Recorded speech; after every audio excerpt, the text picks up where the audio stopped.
નમસ્કાર. આપણે જે દુનિયામાં રહીએ છીએ એ બધી જ જગ્યા અને આકારોની જ તો બનેલી છે, ખરું ને? તો ચાલો આજે આપણે આ બધાને માપવાની ભાષા શીખીએ. પણ કોઈ ગોખણપટ્ટી નહીં, કોઈ ભારે સૂત્રો નહીં. એકદમ સરળ અને મજેદાર રીતે. ખબર છે, આ એક એવો સવાલ છે જે આપણે કદાચ રોજ જાતને પૂછતા હોઈશું પણ આપણને ખ્યાલ પણ નહીં હોય. આ રૂમમાં કેટલી જગ્યા છે? ખેતરની ફરતે વાડ લગાવી હોય તો કેટલો ખર્ચો થાય? આ બધા સવાલોનો જવાબ છે ને એ માપનમાં છુપાયેલો છે. તો ચાલો આ રહસ્ય પરથી પડદો ઉઠાવીએ. જો માપનની આખી દુનિયા છે ને એ આ બે શબ્દો પર ટકેલી છે, પરિમિતિ અને ક્ષેત્રફળ. એકદમ સહેલી રીતે સમજીએ. માની લો કે એક ખેતર છે, એની ફરતે જે વાડ કરવાની છે ને એ લંબાઈ એટલે પરિમિતિ, અને એ જ ખેતરની અંદર જે ટાઇલ્સ લગાવવાની છે, મતલબ કે એણે જે જગ્યા રોકી છે એ છે ક્ષેત્રફળ. સિમ્પલ. એક છે બહારની બોર્ડર અને બીજું છે અંદરની જગ્યા. કોઈ પણ મોટી બિલ્ડિંગ બનાવતા પહેલા શું જોઈએ? એનો 2D નકશો, એનો પ્લાન, બરાબર ને? બસ એ જ રીતે આપણી આસપાસની 3D દુનિયાને સમજવી હોય ને તો એનો પાયો આ સપાટ એટલે કે 2D આકારોમાં જ છે. તો ચાલો પહેલા આ પાયાના પથ્થરોને બરાબર સમજી લઈએ. ઓકે, આ સૂત્રો જોઈને કદાચ સ્કૂલના દિવસો યાદ આવી ગયા હશે, નહીં? ચોરસ, લંબચોરસ, વર્તુળ આ 2D દુનિયાના સુપરસ્ટાર્સ છે, અને આ સૂત્રો એ આપણા હથિયાર છે. અત્યારે ખાલી એક નજર ફેરવી લો, કારણ કે આગળ આ જ કામ આવવાના છે. અને હવે એક ખાસ આકાર જે સ્પર્ધાત્મક પરીક્ષાઓનો ફેવરેટ છે, સમલંબ ચતુષ્કોણ. એનું સૂત્ર જોઈને ગભરાવાની બિલકુલ જરૂર નથી. એકદમ સહેલું છે. જે બે બાજુઓ સમાંતર છે ને એનો સરવાળો કરો, એને અડધો કરો અને બસ એને ઊંચાઈ સાથે ગુણી નાખો. That's it. આટલું જ કરવાનું છે. ચલો, અત્યાર સુધી આપણે કાગળ પર એટલે કે એક સપાટ દુનિયામાં હતા, પણ હવે આપણે એમાં ત્રીજું પરિમાણ ઉમેરવા જઈ રહ્યા છીએ, ઊંડાઈ. એટલે કે હવે આકારો ખાલી દોરેડા નહીં દેખાય, પણ આપણી આસપાસની અસલી દુનિયાની જેમ જીવંત થઈ જશે. તૈયાર છો? જેવી રીતે 3D દુનિયામાં એન્ટ્રી કરી એટલે 3 નવા શબ્દો આપણું સ્વાગત કરશે. પહેલો છે પૃષ્ઠફળ. એકદમ સહેલી ભાષામાં કહું તો કોઈ ગિફ્ટ બોક્સને રેપિંગ પેપરથી કવર કરવા માટે કેટલું કાગળ જોઈશે? એ છે પૃષ્ઠફળ. મતલબ કે પદાર્થની બધી જ બહારની સપાટીઓનો સરવાળો. બીજો શબ્દ છે ઘનફળ. ઘનફળ એટલે શું? એ પદાર્થે કેટલી જગ્યા રોકી છે. જેમ કે પાણી ભરેલી ડોલમાં આપણે પથ્થર નાખીએ તો પાણી ઉપર આવે છે, બરાબર?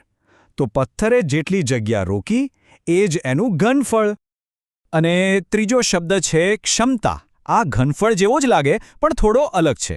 ક્ષમતા એટલે કોઈ વાસણ જેમ કે બોટલ કે ટાંકી, એની અંદર કેટલું પ્રવાહી સમાઈ શકે છે.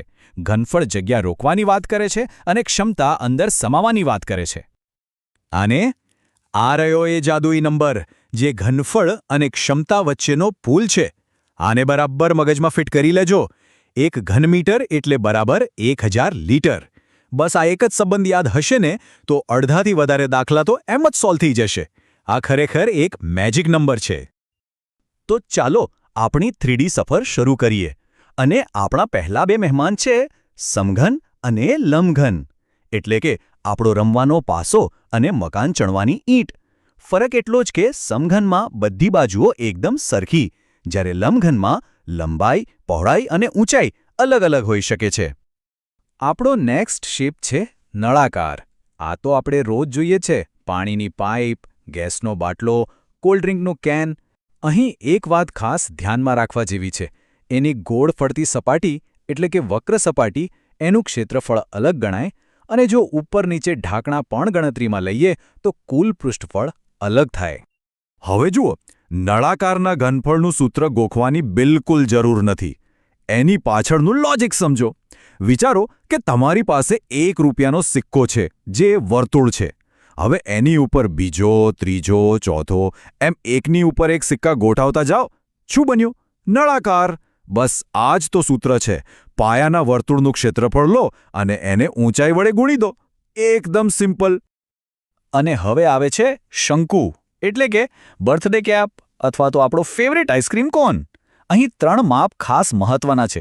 એક તો નીચેના ગોળ ભાગની ત્રિજ્યા, બીજી શંકુની એકદમ સીધી ઊંચાઈ, અને ત્રીજી એની જે ઢળતી બાજુ છે ને એને કહેવાય ત્રાંસી ઊંચાઈ એટલે કે એલ.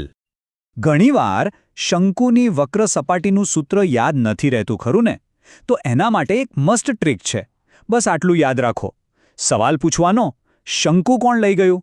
અને જવાબ શું મળશે? પરી લઈ ગઈ. પરી એટલે પાઈ RL.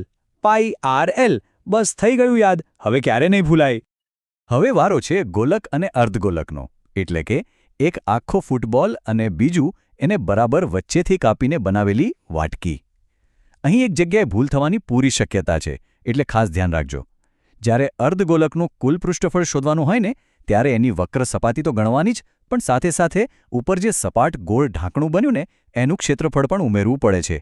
આ ભૂલતા નહીં. આગળનો શબ્દ છે ફ્રસ્ટમ. નામ સાંભળીને થોડું અઘરું લાગે, પણ વસ્તુ એકદમ સહેલી છે. વિચારો કે એક આઈસ્ક્રીમ કોન છે અને તમે એની ઉપરની અણી કાપી નાખી. બસ જે ભાગ વધ્યો ને એ જ ફ્રસ્ટમ છે.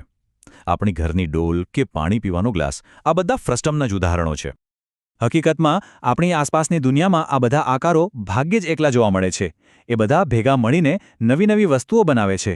જેમ કે ભમરડો જુઓ, એ શું છે? ઉપર અર્ધગોલક અને નીચે શંકુ. દવાની કેપ્સ્યુલ, એ વચ્ચે નળાકાર અને બંને છેડે અર્ધગોલક. મતલબ કે ગમે તેટલો જટિલ આકાર હોય, એ બનેલો તો આવા સાદા આકારોને જોડીને જ હોય છે. હવે એક બહુ જ પાવરફુલ કોન્સેપ્ટ સમજીએ. એ છે પદાર્થોનું રૂપાંતર. માની લો કે તમારી પાસે સોનાનો એક ગોળો છે.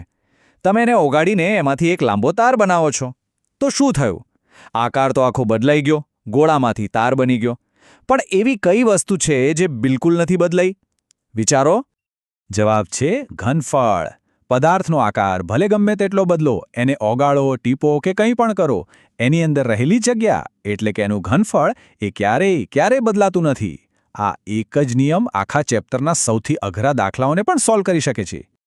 ચાલો, સૂત્રો અને સિદ્ધાંતો તો બહુ થયા, પણ હવે થોડી વ્યવહારિક વાત કરીએ. આપણે જ્યારે જમીન લેવા વેચવાની વાત કરીએ, ખાસ કરીને ગુજરાતમાં, ત્યારે કોઈ મીટર કે સેન્ટીમીટરમાં વાત નથી કરતું. ત્યારે શબ્દો વપરાય છે ગુંઠા, વીઘા અને હેક્ટર.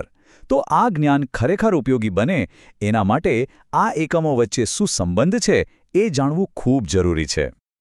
ઓકે, તો હવે સમય છે ગણતરીને ફાસ્ટ બનાવવા માટેના 2 સુપર પાવર શીખવાનો. પહેલું, જે સંખ્યાના છેડે 5 આવતો હોય એનો વર્ગ કેવી રીતે કરવો? એકદમ સહેલું. જવાબના છેલ્લા 2 આંકડા હંમેશા 25 જ આવશે. અને આગળ શું લખવાનું? તો જે પહેલો અંક છે એને એના પછી આવતી સંખ્યા સાથે ગુણી નાખો. દાખલા તરીકે 35નો વર્ગ કરવો છે તો 3 પછી શું આવે? 4. તો 3 ચોક 12. જવાબ આવ્યો 1225. જોયું કેટલું સહેલું છે? અને બીજો સુપરપાવર છે 11 વડે ગુણાકાર. આ પાઈવાળા દાખલાઓમાં બહુ જ કામ લાગશે. કોઈ પણ 2 આંકડાની સંખ્યા લો, માની લો કે 43. હવે એના બંને આંકડાને થોડા છૂટા પાડો, 4 અને 3. અને એમની વચ્ચે ખાલી જગ્યામાં શું મૂકવાનું? બસ એ બંનેનો સરવાળો. 4 + 3 થાય 7. તો જવાબ આવ્યો 473. બસ આટલું જ. તો આ હતી આપણી માપન અને ઘનફળની આખી સફર. પણ યાદ રાખજો, કોઈ પણ જ્ઞાન ત્યાં સુધી અધૂરું છે જ્યાં સુધી એનો વ્યવહારમાં ઉપયોગ ન થાય. એટલે આજનો પડકાર છે ઘરની પાણીની ટાંકીનું માપ લેવાનું છે, એનું ઘનફળ શોધવાનું છે અને પછી એને લીટરમાં ફેરવવાનું છે. ગણિતને ક્લાસરૂમમાંથી બહાર કાઢીને વાસ્તવિક જીવનમાં વાપરવાનો આનાથી સારો કોઈ રસ્તો નથી. તમારો જવાબ શું આવે છે એ જાણવાની અમને ખૂબ મજા પડશે.